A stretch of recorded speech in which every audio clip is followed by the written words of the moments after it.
Hi everybody, Craig here. Welcome to the 7th episode of my 1 vs 2 times 3 Age of Wonders 3 playthrough series. In this series, I'm playing against 3 separate teams of 2 Emperor AI per team, and I'm playing as the Draconian Necromancer, Crogar the Corrupt. In our last episode, we really started kind of moving our armies in towards Rowlar, the Archdruid. He's a Tigran Archdruid here. And we kind of know where his territory is. We know probably where his throne city is. I'm guessing down here. This, what we can see here, the little houses from this city, probably in there somewhere, I'm guessing.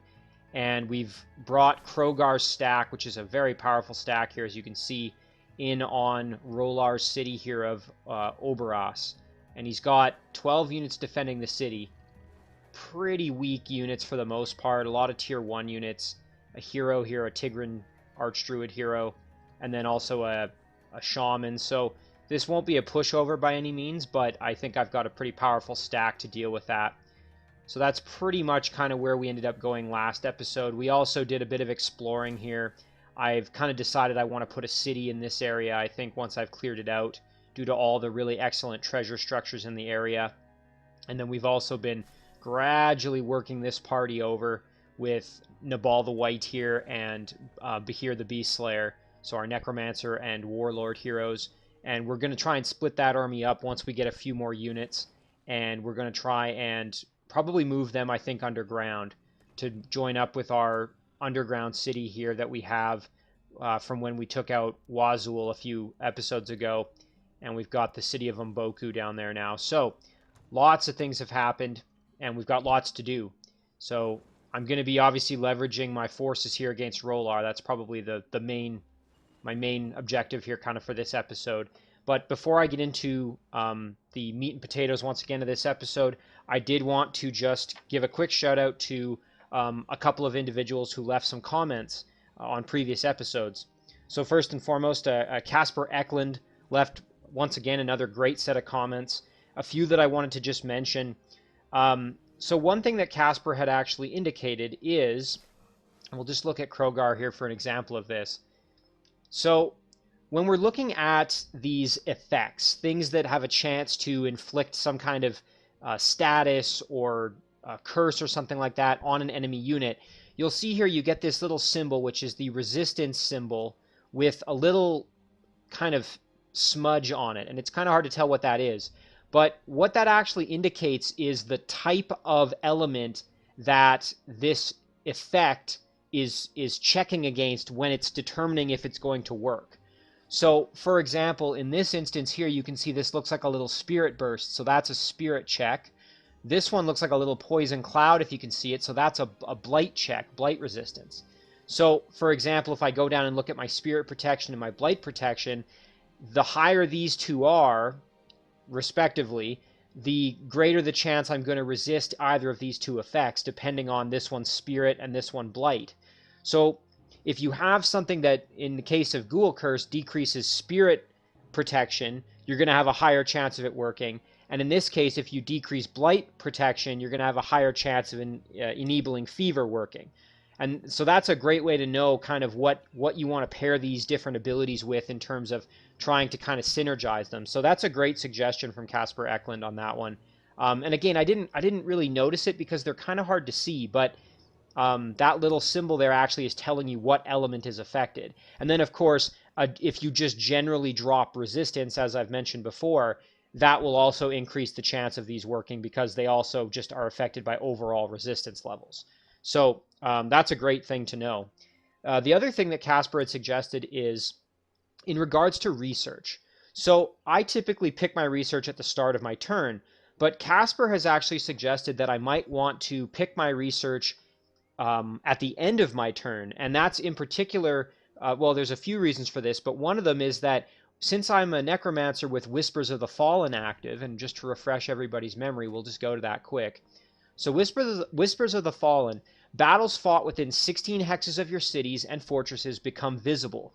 This spell doesn't affect vassal cities, but the most important part of this is that I gain a small amount of knowledge for each unit killed in combat, And as you guys have probably noticed in this playthrough and in my previous Necromancer playthrough, that really adds up, and I end up getting quite a bit of extra knowledge every turn just by doing battles. So what that means is that if I wait till the end of my turn to apply and pick research, I could actually utilize the buildup of knowledge to maybe get some right away, and then that might kind of impact the order in which I actually want to think about picking them, and I can leverage that extra knowledge bonus kind of more effectively. And I'll try and do that in this episode to maybe kind of give a better example of how that's going to work. So thanks again to Casper for that. The other comment real quick I just wanted to mention is from Lance Fair once again.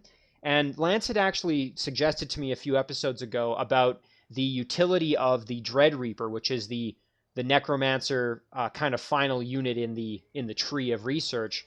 And I had always kind of thought of Dread Reapers as being less useful because you can't revive them. But Lance pointed out a number of the strengths of the Dread Reaper. So things like it's incorporeal, it is very powerful, does a lot of damage, it's summonable, which is a bonus.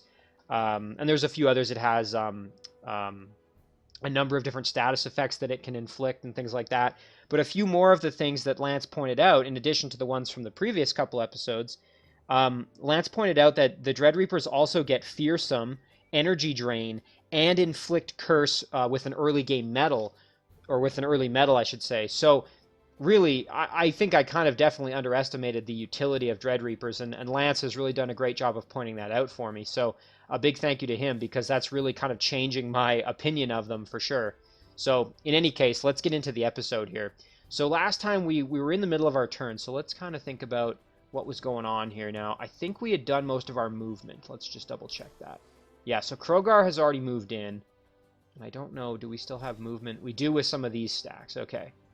So we could go clear out this structure. I might want to wait to clear this one out until I have control Undead as an attempt to maybe get this Reanimator to help us. Let's just kind of mosey on over there. And with... So, okay, we do have Serous to move here, so we can deal with him.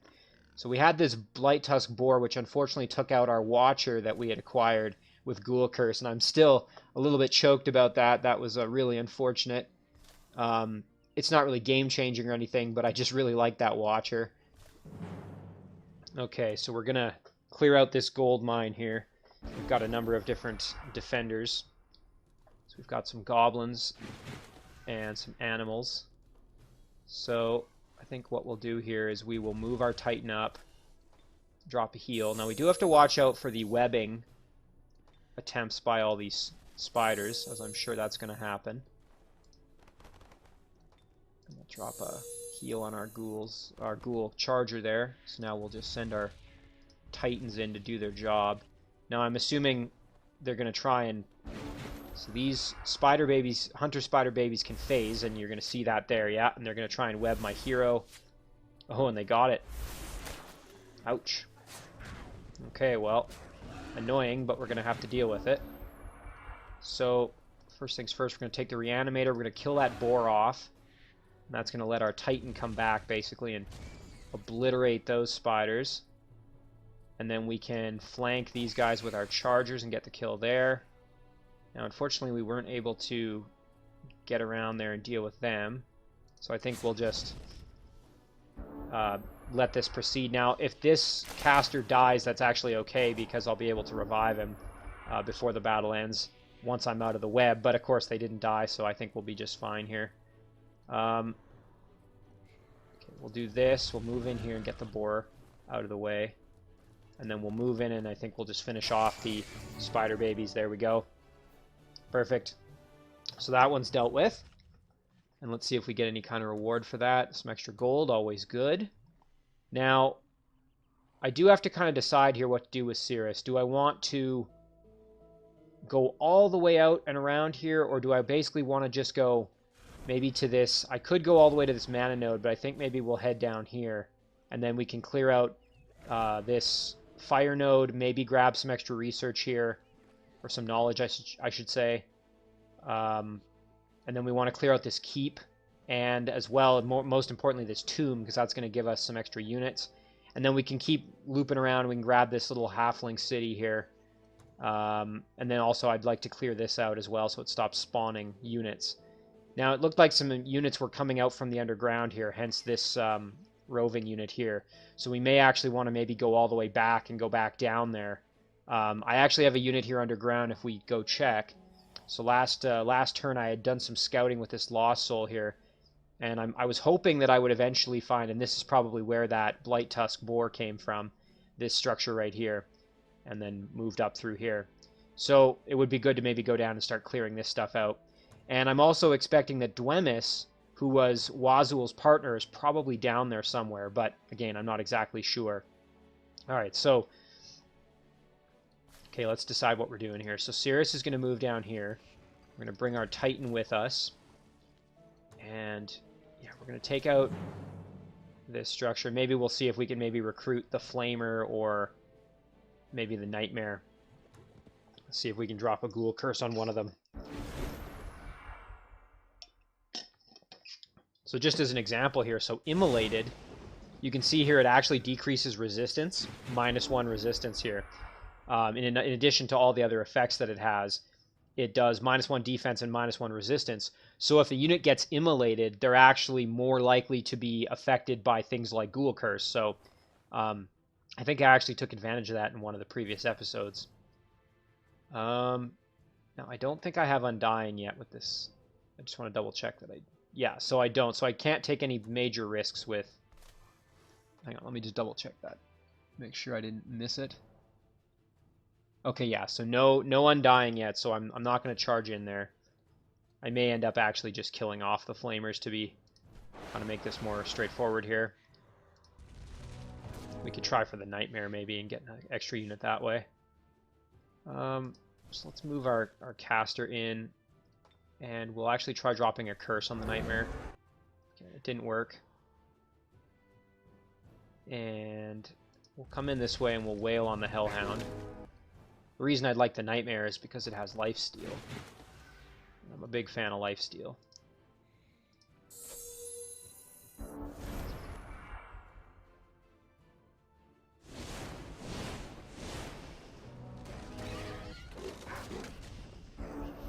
Okay, nothing too crazy there, so we're just going to heal up our reanimators. And we'll move in and hopefully kill off, yep, there we go, fire elementals out of the way. And I think what we'll do here is we'll actually try for the Ghoul Curse. We got it, perfect, and then we can get the kill. Oh, not quite. Nope.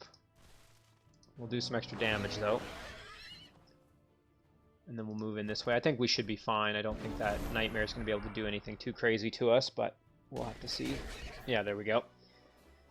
Serous has that shield that I acquired previously, and that gives him a lot of extra defense, especially from frontal attacks. There you can see here this Kite Shield of Abjuration. So we get the bonus of the shield against non-flanking attacks, plus just generic +2 defense, +2 resistance. So that's a really, really nice shield to have. Makes him very, very tanky. Alright, so we got this Nightmare now. We can actually maybe send that up to this stack and start splitting these guys up a bit. We are going to need to take advantage of this Elder as a healer. So this Elder is going to have to go with Nabal's stack because Bahir can heal his stack as a Necromancer, but Nabal isn't able to keep his stack healthy without another unit to heal, so just have to keep that in mind. So we got some production to do. So let's take a peek at this city. There's nothing around that's going to be added to our domain in the next few turns here. I was just thinking about either an observatory or to increase the domain here. So we got 81 production coming in. So something like 150, that'd be pretty good. So let's actually do the observatory though. Just double checking, making sure that would... Yeah, let's do the observatory. That'll be pretty efficient. In terms of production efficiency, that's pretty good because we get about, what, 162 is 81 plus 81, so you get 162, cost 150, so there's not a lot of wastage there. I think that's pretty solid. Our little town of Hif here, this is a goblin city. or used to be a goblin city, I should say. I converted it to a ghoul draconian. So this little guy would benefit from some growth, actually. So let's, you know what? 58, that's actually not going to be terrible for efficiency as well. So let's do the observatory. And that's going to be awesome because we're going to get a magma forge, a flow rock quarry, and some haste berries. So we're going to get a ton of extra production from all of that. Not to mention our racial draconian governance bonus of getting additional income from those magma forges. So that's going to be really good. You know what? We're actually even going to hurry production of that just to get all that extra production more quickly. Yeah, that's really, really nice. So we've got also our other two cities to deal with here. So in our throne, it would be really nice to eventually get this arcane item forge going. But I think we're going to just do the stone wall, and we're going to do that specifically to get this ancient ruin and this gold mine into our domain. It would also be nice to maybe eventually clear out this dungeon, and then we can produce the slaughter pits here. Slaughter pits means once you have this produced, infantry units that you produce in that city will have killing momentum and +2 melee damage. So that's really powerful. Killing momentum is that effect that after you get a kill, you get your movement points back. So in battle, that can be really, really devastating. You get some of your movement points back, I should say. That's extremely powerful if used correctly. That's one thing I do like about those Draconian flyers is they get that. And I think with this guy, we're just going to do merchandise here. And that's going to do it for our turn. So we're going to end our turn there. Now, while this turn is flipping over, I'm kind of curious to see if they actually decide to attack me or not. They do have the numerical superiority. They have 12 units. I only have 6. So they could kind of rush me with numbers, but we're going to have to see here if Rowlar decides to try and attack me. So we've got, again, this shaman. I do have to remember that shaman has entangling touch. That's a real annoyance. That one can really get you if you're not careful. It's kind of like being webbed, right? Where you're basically immobile for 2 turns and then you are susceptible. Every attack is a flanking attack, so it just does tons of damage to you. Really like to avoid that if I could.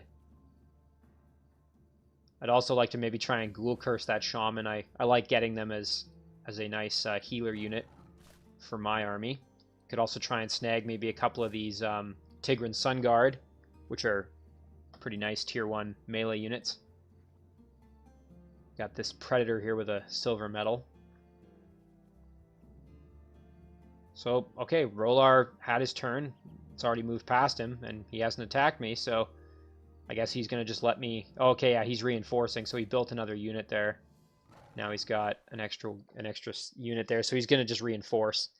So I may just see if I can siege him with my army. Okay, so my Banshee is ready to go, and I can do research, but I'm going to hold off on that until I have more potential knowledge built up due to Whispers of the Fallen. This is nice, though. Mab's Boon is now done, so if I migrate a city, basically I get a big bonus for 5 turns of a bunch of different things.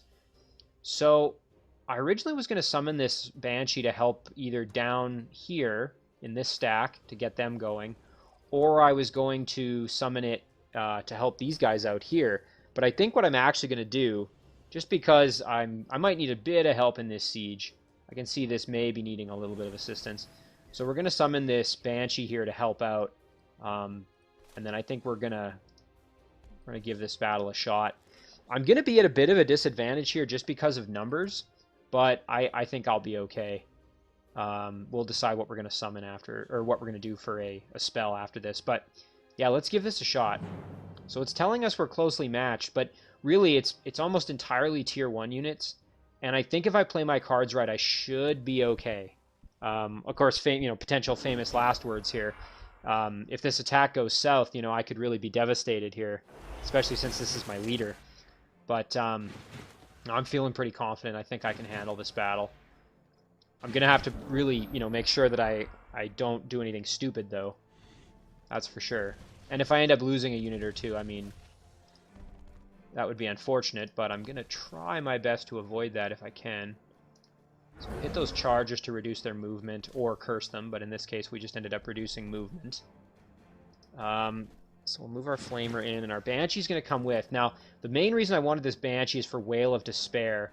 So if this hits, it gives a chance to, or when you use it, it has a chance to cause despair, and the unit will have less morale and, importantly, spirit weakness for 3 turns, which would be great because then if I'm trying to Ghoul Curse, that's really nice, and also just makes it a little easier to kill them.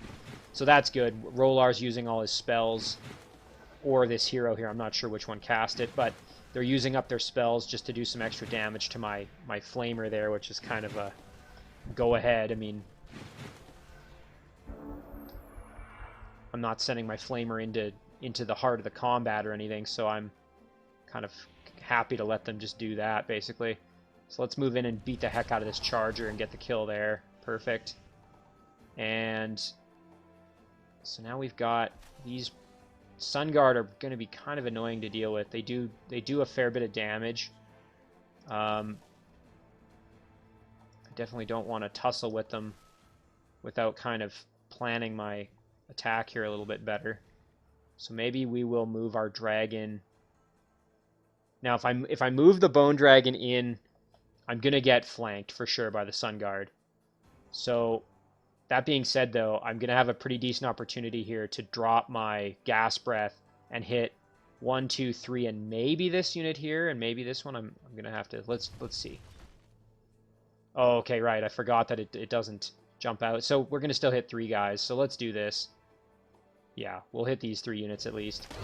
And at least we've got some protection from these obstacles. But, of course, they're going to come in and flank here, and then another unit will probably come in and flank me this way. So I'll probably have to try and revive the Bone Dragon, is going to be my guess. So we'll bring the Banshee in. And Crogar's going to... I don't want to put Crogar in any real risk here if I can avoid it. I'm going to also probably have to use Ray's Corpse at some point to make some friends here, just to improve my odds in this battle just a little bit. We'll do a little bit of damage there. Okay, now our Raptor is going to come in here and be ready to assist our Dragon, I think, if the Bone Dragon starts getting beat up on. Alright, so the Dragon's just going to tank a bunch of hits. Fortunately, if anybody melees, the Dragon is fearsome, so they have a chance to be... Of course, everybody seems to be resisting it, but... And my Titan is just an absolute monster, as you can see there. Alright, so... come around and try and drop a Ghoul Curse on this Griffin, I guess. That would be one thing we could do. We've got these Cheetah here who are looking pretty prime for a nice flank attack there. And so these Sun Guard are going to wail some more on my Dragon. I think I'm going to just put the Dragon in defense mode at this point. That's looking like probably the best plan there. So let's see, we're going to do... If we attack the Sun Guard here with our caster, we're going to do a minimum of 2 plus 3 is 5, plus 2 is 7, so we're going to do a minimum of 7. So we should get the kill unless we have a fumbled attack here, which I don't think we're going to have.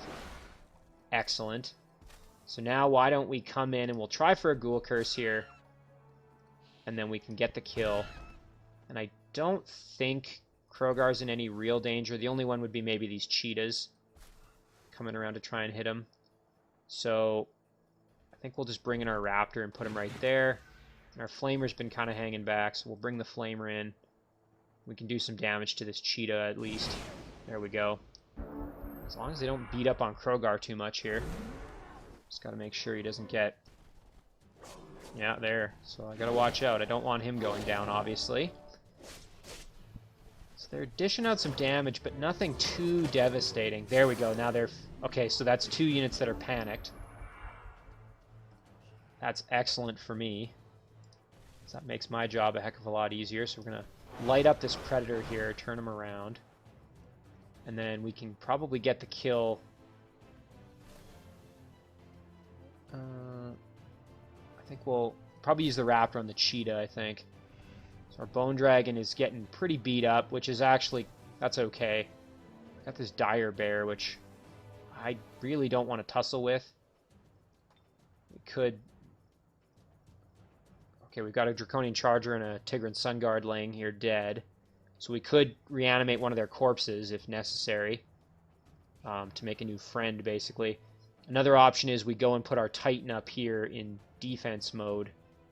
And now does the... Oh, but I'm not sure if the... Let's see, does this Dire Bear have Guard Breaker? Overwhelm. No, I don't see Guard Breaker. So I think we're okay. Right, so this is the Shaman, right? So that Shaman turned into a Dire Bear there. That's the Tigran racial ability.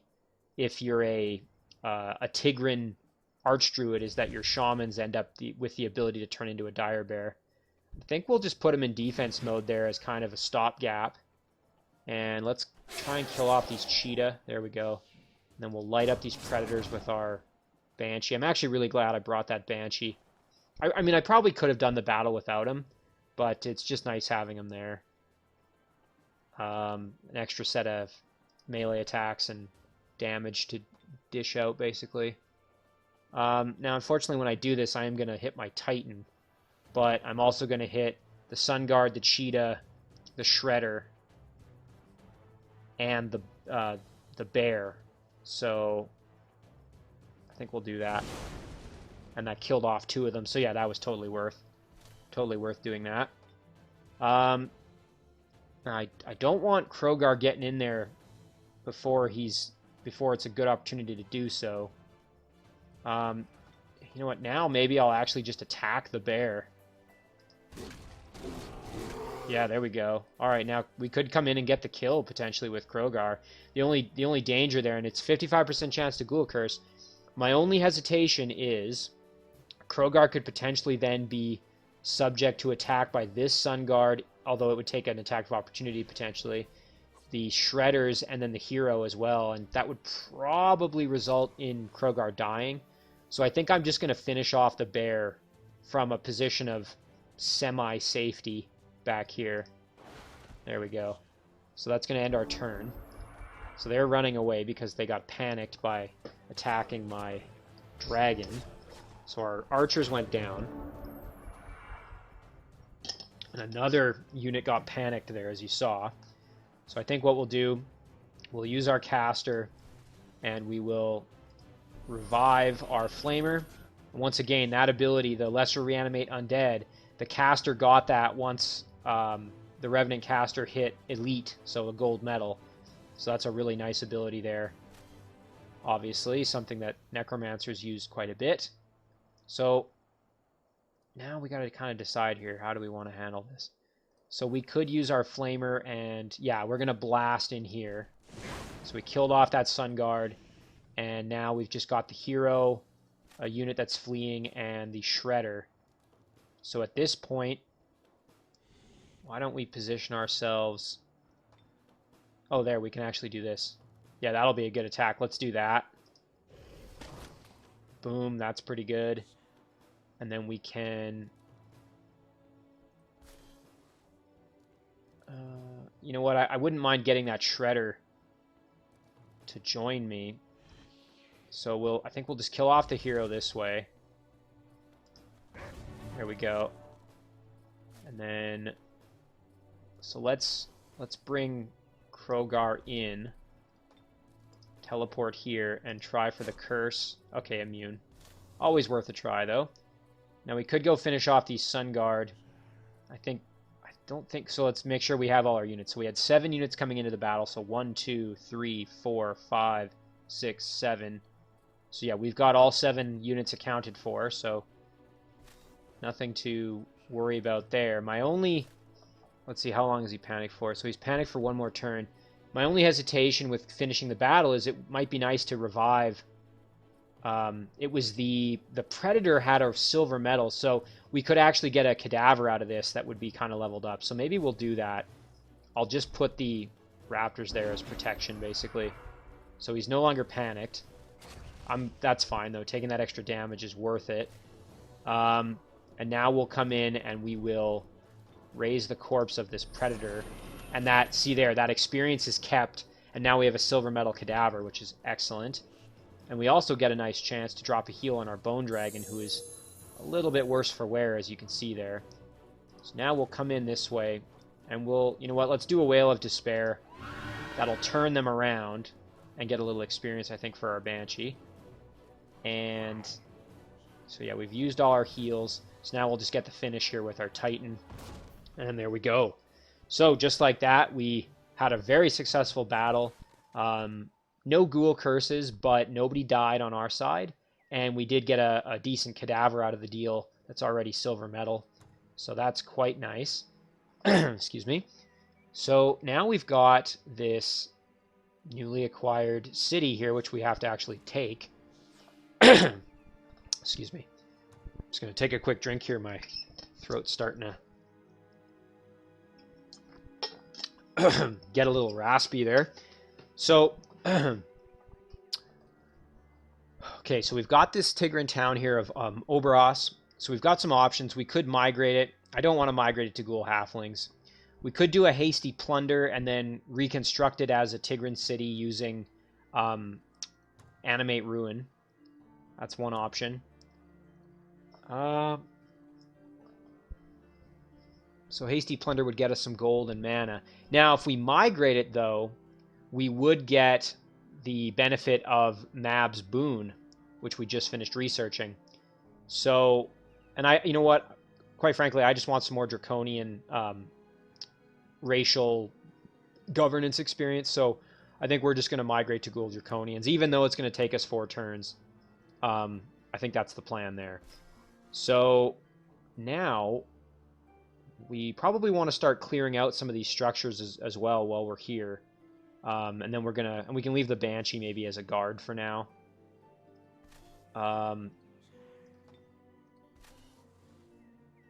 We've got this cadaver too. The cadaver could maybe be a scout or something.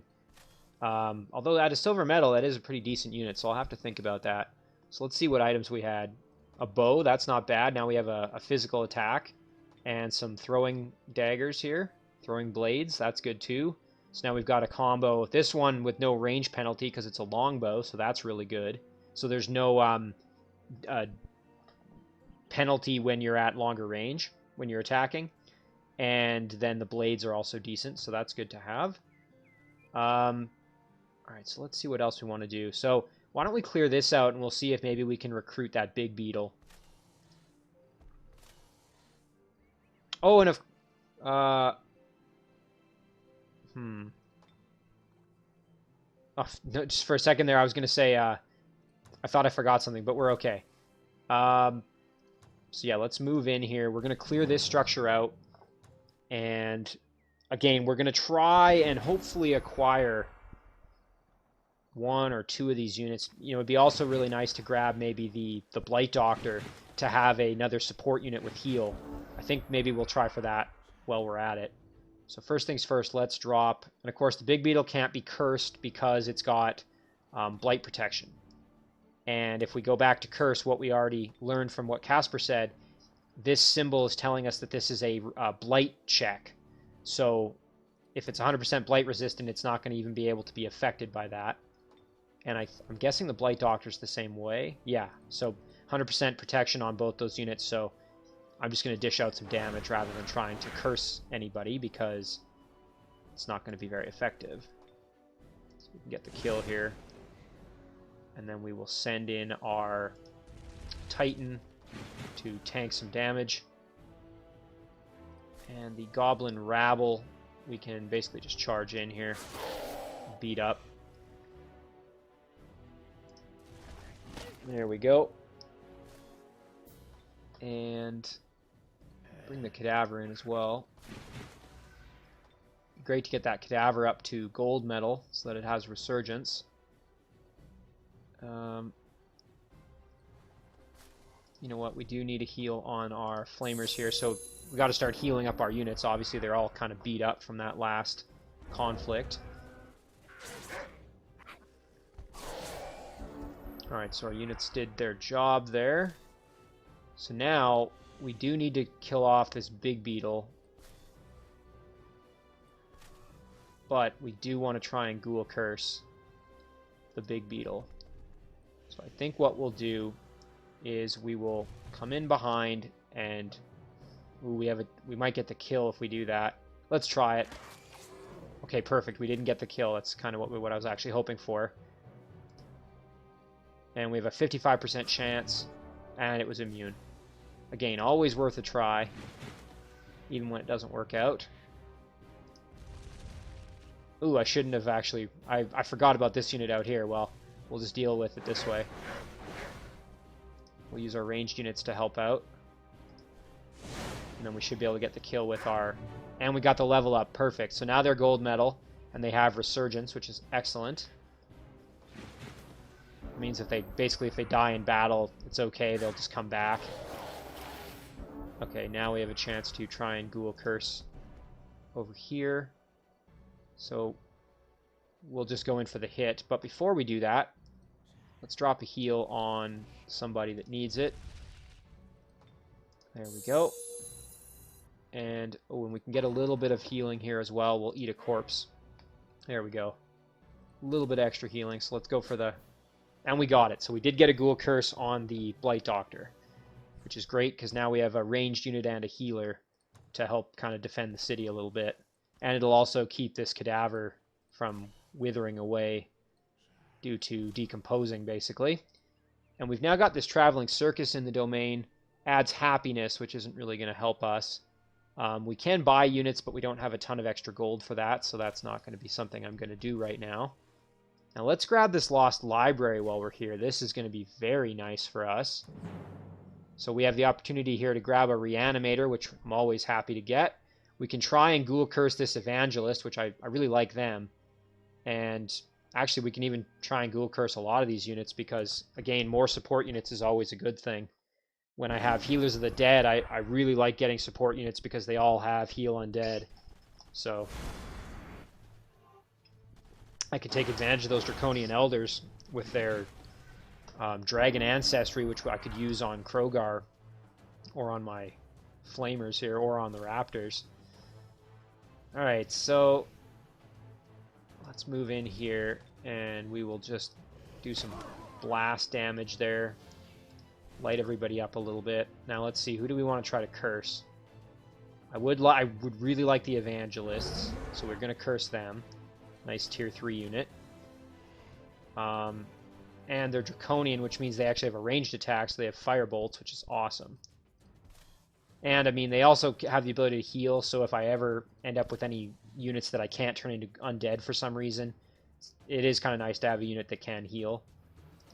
Alright, so why don't we'll heal up our Raptor. Send our Raptor in to help out a little bit. And get our Flamer involved. Again, I'm being a little bit cautious, so we're going to go in and we can just kill off the Reanimator, I think. Because we're going to just use Greater Reanimate Undead to get that one back.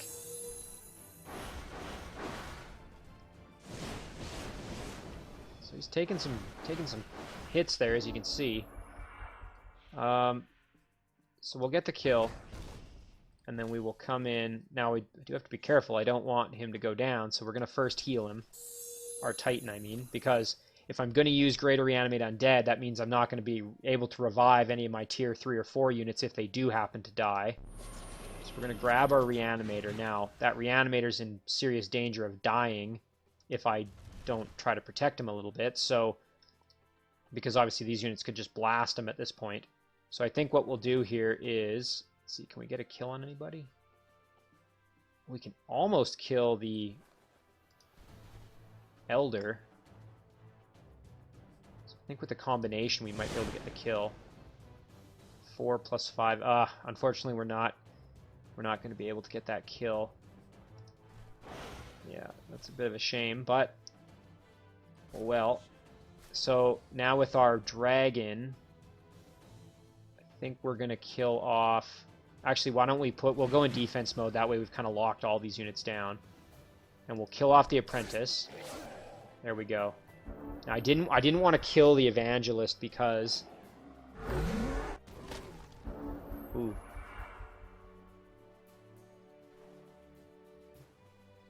So, the reason I didn't want to kill the evangelist is because I wanted to try and get a Ghoul Curse. Unfortunately, though, looks like that's not going to work because Strong Will happened. Or Break Control, I guess, happened. Yeah, so that unit used... Let's see, what did it use?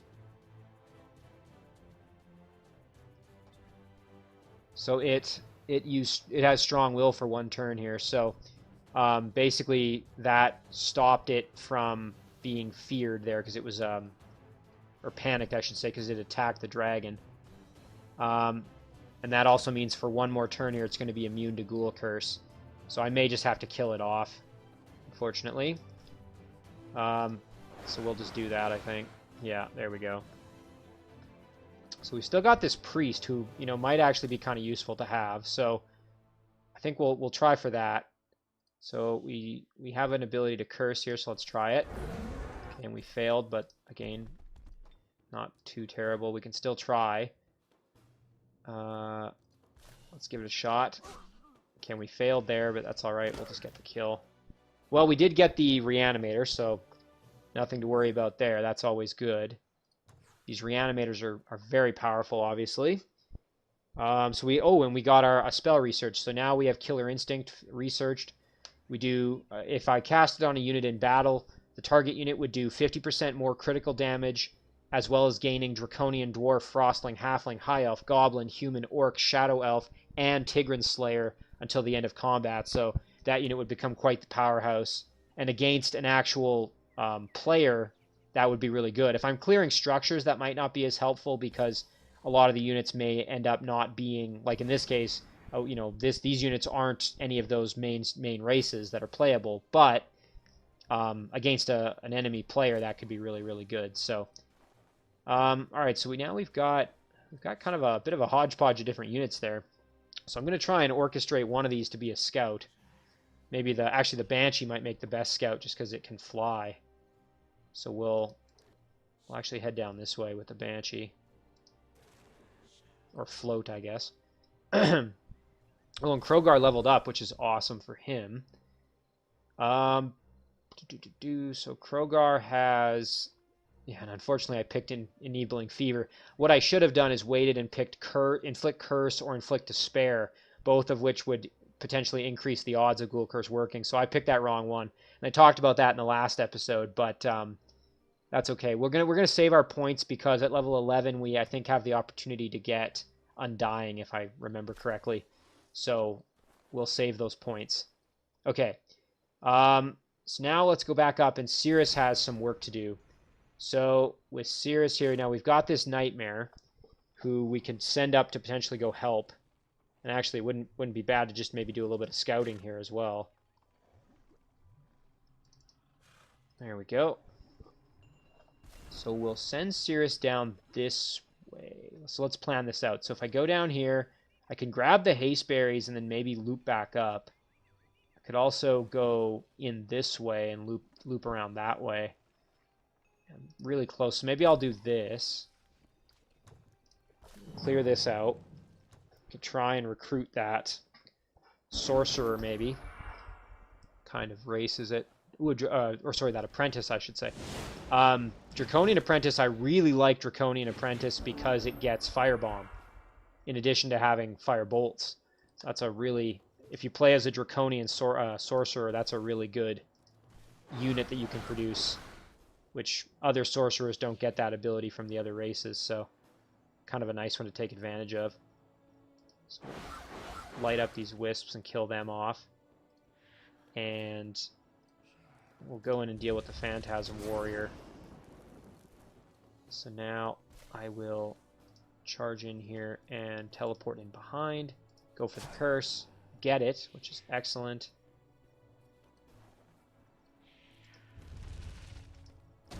We'll wail on that Phantasm Warrior. Let's see what happens here. Okay, so yeah, just kind of a big mess there. There was nothing they could really do. And we got a new healer unit, which is great for us. And look at that, all that extra knowledge. So that, you know, we're hanging on to it. We're waiting to pick our research. And now we can apply that maybe a little bit more appropriately since we've waited. And in addition here, we've been loading it up from So that you can see there we've got 272 knowledge surplus. Some of that's coming just from us winning these battles, right, due to Whispers of the Fallen. Alright, so now the question is, do I go this way or do I go this way? Well, we can't quite get to the keep, so let's do the tomb first. We'll do the tomb. Maybe we'll grab this, grab the city and the keep, and we can also clear that out, so... Alright, so let's clear this tomb out. Ooh, I'd really like to get this Deathbringer, and maybe one of these Reanimators if possible. Because then I'll basically have enough for almost a fully functional stack at that point, really. I can send that Deathbringer off to go join maybe the Warlord's eventual stack, and then they'll have the ability to Ghoul Curse units as well.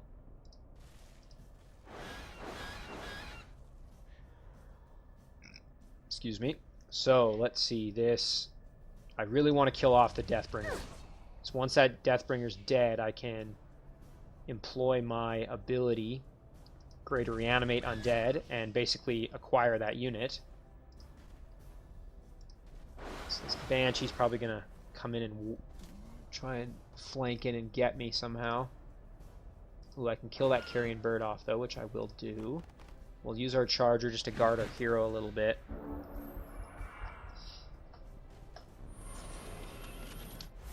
Okay, so there we go.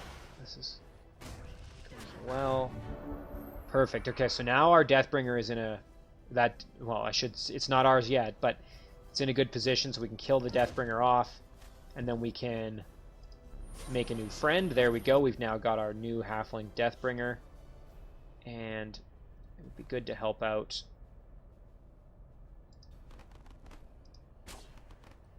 our caster there, and we can blast these Banshees into oblivion. There we go. And now these Lost Souls need to die.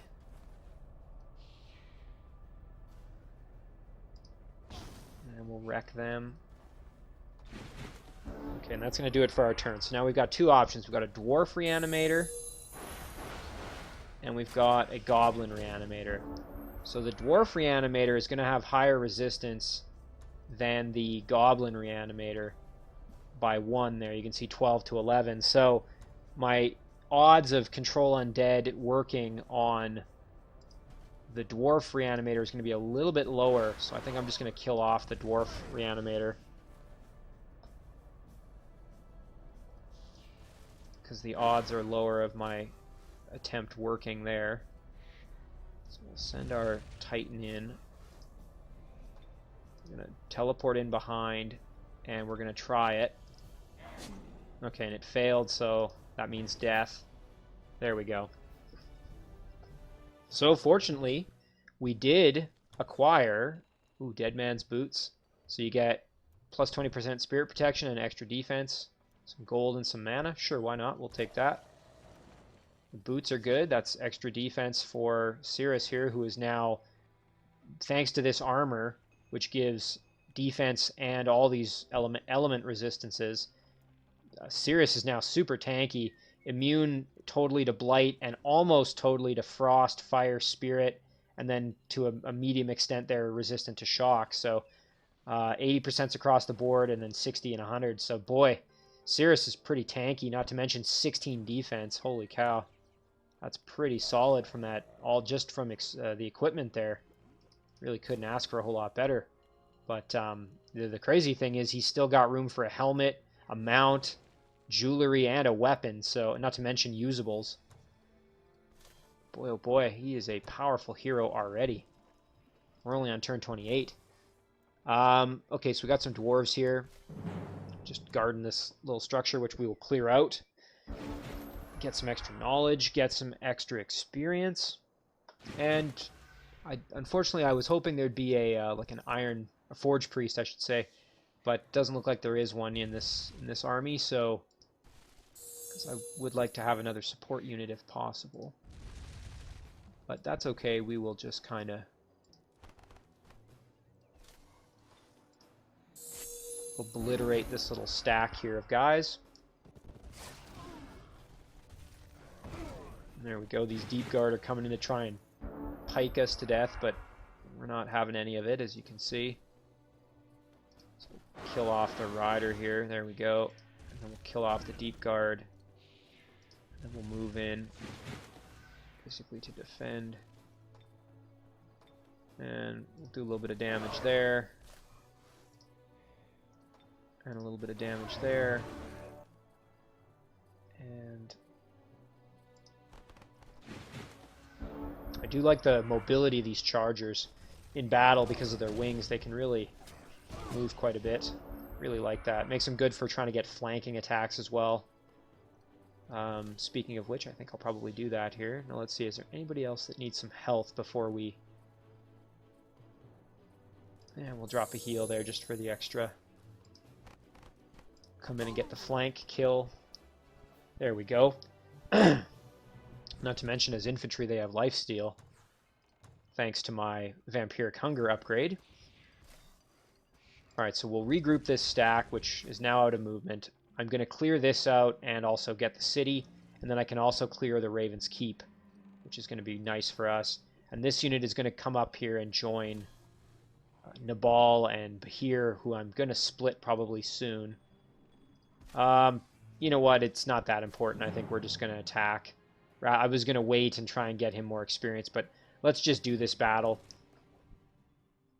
Oh, and I have Serous' level up to do before I forget. So after this battle, I got to make sure to do that.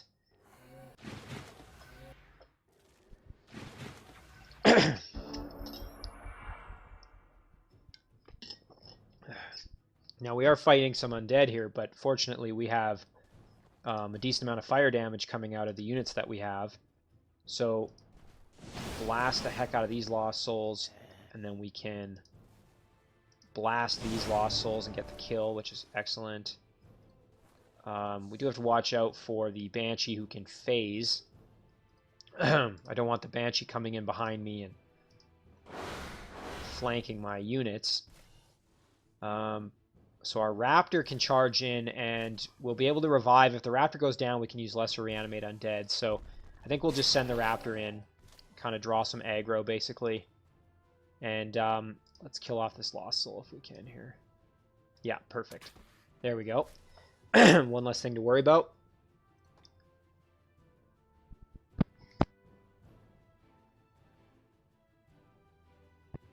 Okay. And it'd be nice for Bahir to get in the action a little bit. There we go. Nice level up for him as well. So the reason Bahir at level 5 doesn't already have, and there's that flank, the reason I don't have Bahir with Control Undead, normally my heroes at level 5 would have that. I kind of was thinking at one point there when I was fighting with Wazul, I thought I was going to get into a pretty nasty fight where I might lose my heroes or lose my stack. So I put most of his points into health and defense and making him a little better at fighting. And that ended up not really being super necessary, but I'm still glad I did it at the time because that could have been really devastating. Okay, so now we've just got to kill off this Banshee, which is flanked in at us. And we can just do this. There we go. Perfect, so that battle went well. Not to mention we got the buff from that shrine on all our units. We got some level ups there. So Shrine of the Skull Lord. Bestows visiting units with Guardbreaker, Inflict Curse, Mark Blood Sacrifice for their next battle. And then, as well, if you get it in your domain, it would add 10 knowledge. So that's a really good one for Undead. Or for me as a Necromancer. And we've got a city here as well. Look at this.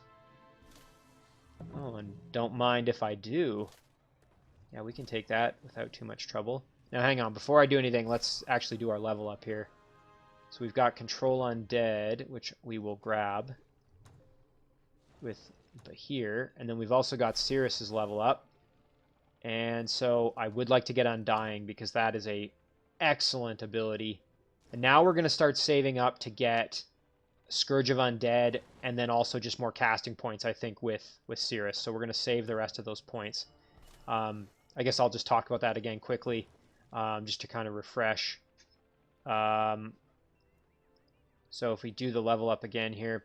So Scourge of Undead, it's a combat spell. Each combat round, a random undead unit is summoned to fight for the caster. The spell will only spawn units as long as the owner has at least one unit on the battlefield that is not a combat summon.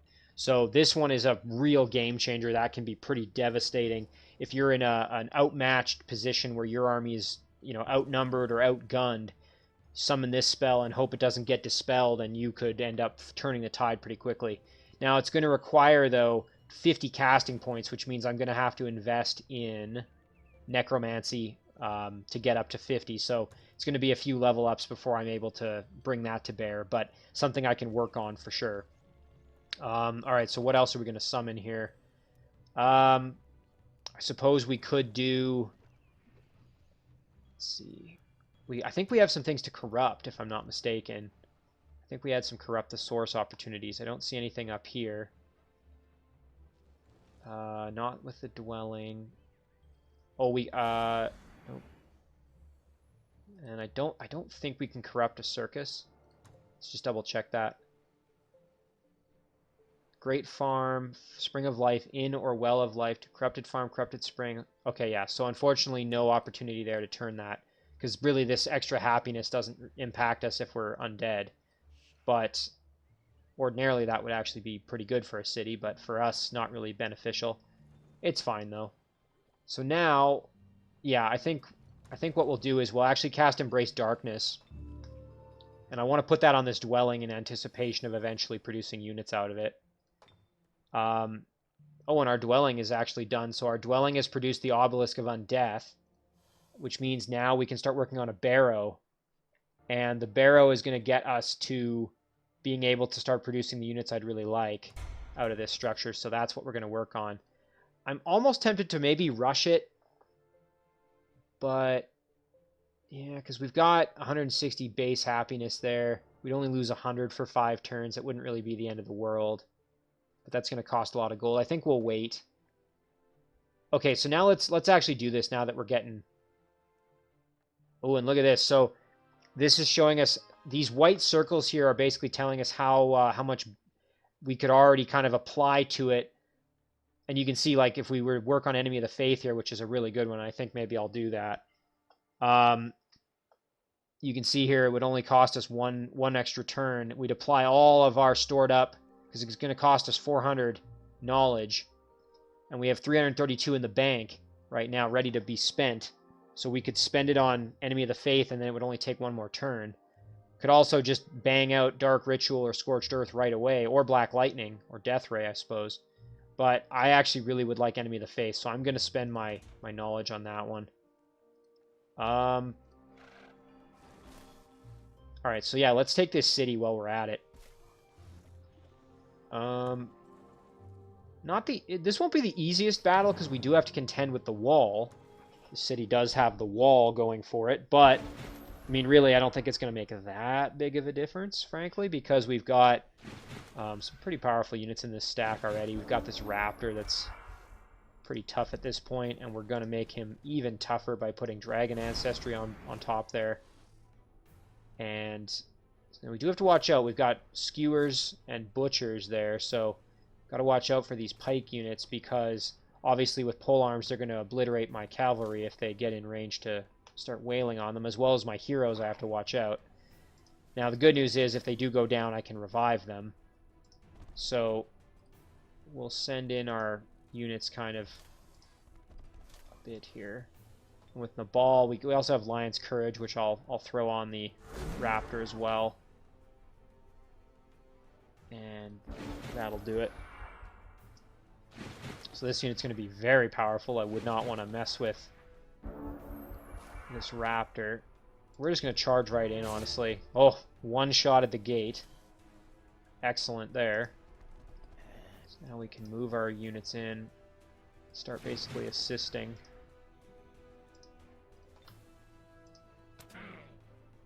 I'm expecting that our cavalry here will probably die, but we can revive them, and also we can drop heals on them with our units that are able to heal undead, so I'm not too worried here. Oh, and that's an interesting choice. So they brought in a wow, and they're actually, jeez. So they brought in a unit that doesn't have a pike to deal with that. That's not what I would have done personally, but that's what the AI decided to do. So we will move in and blast these Marauder. Wow, and two-shot them off the wall. And we'll come in and blast the half-breed.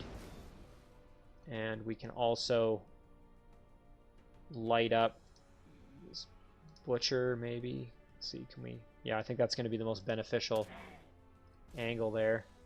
I think we'll just throw our raptor in defense mode and let him just keep tanking, basically. He's doing a pretty good job just hanging out there. I got a chance to curse, so let's just blast in there. Take a little more poison damage, and then here we go. We're gonna... Wow. Oh my gosh. Unreal. Super powerful here. You can just see how strong this raptor is with all the upgrades on him from Dragon Ancestry and then Lion's Courage, and then also the effects of that shrine that we ended up getting. So we will get the kill quite easily there. Now we can just blast the Untouchable with some extra damage.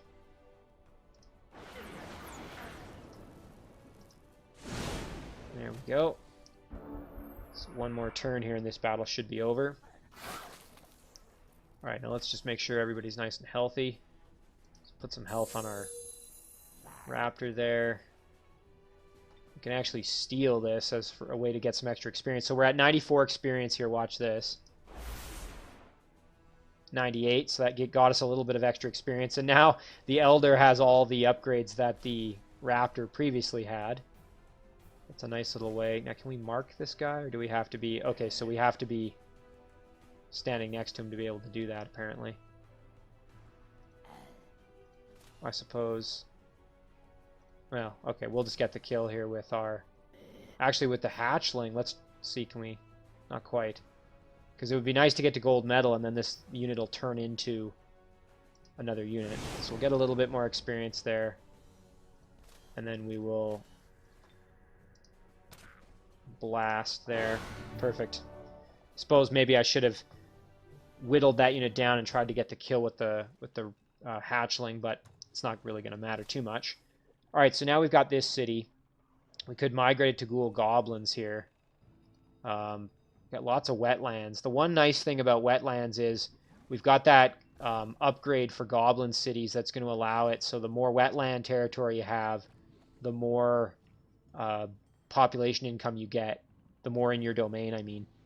So yeah, let's just migrate it to... That'll only take one turn. We'll just migrate it to Ghoul Goblins.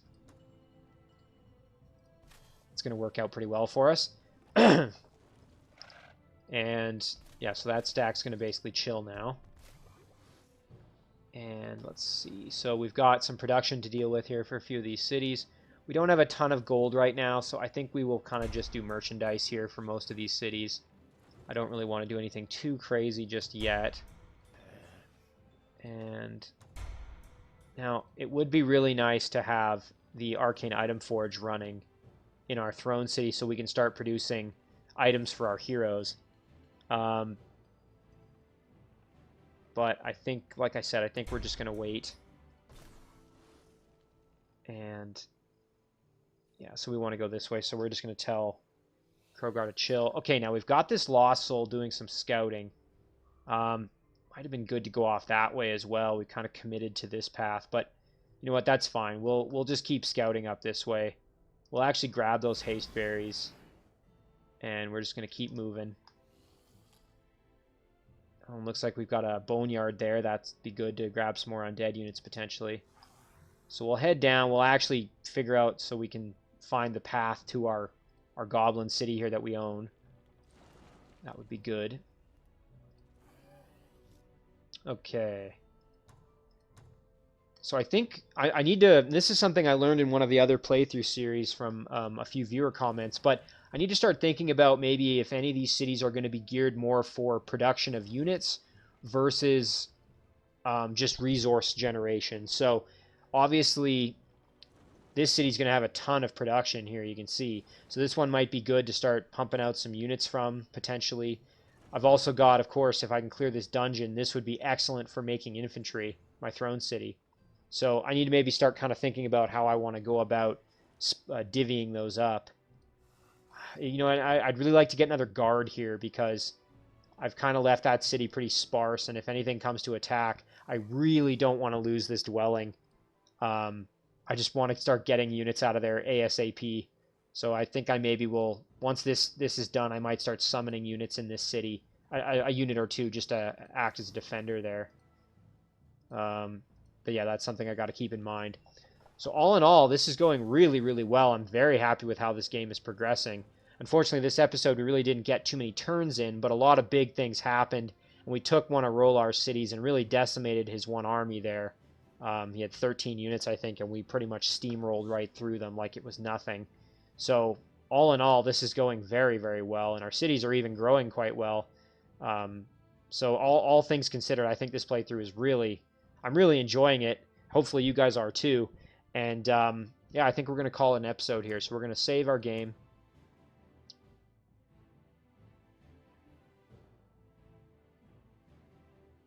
Yeah, you know, now that I'm zoomed out here, I keep remembering there's these little cities that are hanging around that it would be nice to get my hands on, just for that extra income. We'll call this one episode 7. There's a, I think we saw there was border of a city up here too, a Frostling city potentially. So I've got some more cities that it'd be nice to bring into the fold to kind of generate more income and have some more production capability eventually. But anyway, so that does it for episode 7.